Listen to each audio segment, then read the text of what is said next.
சூட்டும் பூவுக்காக நெடுங்கூந்தலாடுது.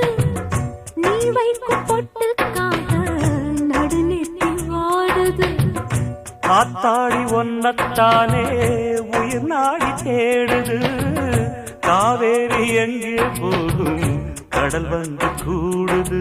அந்திப் பொழுதில் தென்னங்கிளையில் தென்றல் கூத்தாட மையை எழுதி மஞ்சள் குருவி கையை கோத்தாட அடங்காத ஆசை கொண்டு நானும் போராட. உனக்கென பிறந்தவ ரெக்க கட்டி பறந்தவ இவதான். என விட உனக்கு இங்கு மனசுக்கு பிடிச்சவ எவதான்.